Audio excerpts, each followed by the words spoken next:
வேதத்திலே ஒரு வார்த்தையை குறித்து அதை நாம் விளக்கமாய் அறிந்து கொள்ள வேதத்தின் அடிப்படையிலே இன்றைக்கு அதை நாம் பார்க்க தேவனுடைய கிருபையினாலே இந்த நேரத்தில் ஆயத்தப்பட்டிருக்கிறோம்.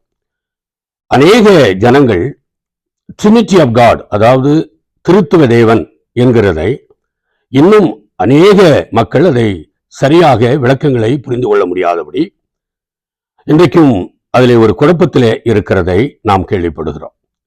ஏன் நானே ஆண்டவரை ஏற்றுக்கொண்ட அந்த காலகட்டத்தில் 40-45 வருஷத்துக்கு முன்னதாக திருத்துவம் என்பதை யார் பிதா, யார் குமாரன், யார் பரிசுத்த ஆவி, என்ன இந்த மூவர் என்பதெல்லாம் நானுமே அநேகமான நேரங்களிலே என்னை நான் குழப்பிக்கொண்ட காலம் அது.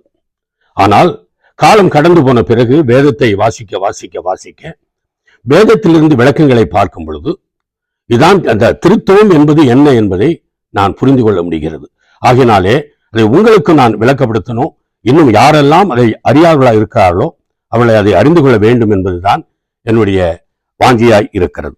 இப்பொழுது ஒன் காட் அப்படின்னா இந்த திருத்துவம் என்பது மூவர், அதாவது பிதா, குமாரன், பரிசுத்த ஆவி. பிதா, குமாரன், பரிசுத்த ஆவி என்பது is not a 3 separate gods. இதுல பிதா, குமாரன், பரிசுத்த ஆவி மூவருமே ஒருவரே, ஒரே தேவன்.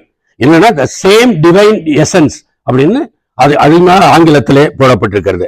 ஒவ்வொருவரும் வெவ்வேறாக இன்றைக்கு அதிலே செயல்பாடுகள் இருக்கிறது. அந்த தெய்வத்தன்மையினுடைய செயல்பாடுகள் வெவ்வேறாக இருக்கிறது, அவ்வளவுதான். ஆனால் மூவரும் ஒருவர் தான். இப்ப வேதத்திலே நீங்கள் ஆங்கிலத்தில் இதை பார்க்கும்போது எக்ஸ்பிளேஷன் பார்க்கும்போது refers to the belief that God exists as 3 co-equal and co-eternal persons, the Father, the Son, the Jesus Christ, and the Holy Spirit, all united as one God. These 3 different distinct persons are not separate entities, but rather the same divine being expressing different aspects of God's nature.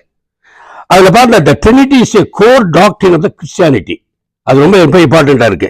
One God. The Trinity of emphasize that there is only one God, not 3 separate gods. இதுதான் மிக முக்கியமாய் வேதத்திலே பார்க்க முடியும். ஆகினாலே ஒவ்வொருவரும் வெவ்வேறாக, ஆனால் ஒரே தேவன் தான். அவள் செயல்பாடுகள், தெய்வத்தன்மைகள் வெவ்வேறாய் இருக்கிறது, அவ்வளவுதான். ஆனால் மூவரும் ஒருவரே.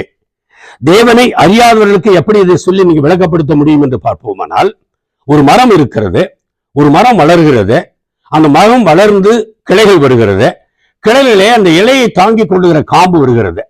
அந்த காம்பிலே இலைகள் வரும் பொழுது ஒரே இலையாகவும் இருக்கிறது, 3 பிரிவுகளாக இருக்கிற இலையாகவும் இருக்கிறது. நீங்கள் பார்க்கலாம், இப்படி ஒரு 3 பிரிவாய் இருக்கும். அப்ப 3 பிரிவாய் இருக்கிறது, ஆனால் ஒரே காம்பு தான், அந்த ஒரே பிளான்ட், அது ஒரு மரம் தான். அந்த மரத்திலே வந்திருக்கிறது, மேலே காம்புக்கு மேலே இருக்கிற அந்த இலையானது 1, 2, 3 பிரிந்து இருக்கிறது, ஆனால் ஒரே மரம். Plant is only one. இதுபோலதான் இந்த ஆண்டவருடைய இந்த பிதா, குமாரன், பரிசுத்த ஆவி என்கிற அந்த திருத்துவ தேவனுடைய காரியமும் அப்படித்தான். ஆண்டவராகிய பிதா ஒருவர், அவராலே கட்டளிடப்பட்டிருக்கிற இந்த குமாரன், பரிசுத்த ஆவி என்ற திருத்துவ தேவன் மூவரும் ஒருவரே, ஒரு நாளும் தனித்தனியாய் இருந்தது அல்ல. அதுதான் ஆண்டவர் இயேசு சொல்லுகிறார், என்னை கண்டவன் பிதாவை காண்கிறான் என்கிறார். நானும் பிதாவும் ஒன்றாயே இருக்கிறோம் என்று அடிக்கடி இயேசுநாதர் இந்த உலகத்திலே வந்து நம்மோடு கூட நமாக 33 வருஷம் ஜீவித்த பொழுது அவர் கடைசி 3 வருஷம் ஊழியத்திலே அநேக நேரங்களிலே அதை சொல்லி இருக்கிறதை பார்க்கிறோம். ட்ரினிட்டி என்கிறத நீங்க இன்னும் கூட இப்படி கூட பார்க்கலாம், TRI-unity. அப்படி போட்ட 3 in 1 அப்படின்னு வருது. co-eternal, 3 in 1, that co-eternal. The Father, finally, the Father, Son, and the Holy Spirit are distinct persons. நல்லா கேட்டுடுங்க, the Father, Son, and the Holy Spirit are distinct persons. Each person's fully God. Each person's மூவருமே தெய்வத்தன்மையுடைய தேவனாகிய கர்த்தர் தான். There is only one God.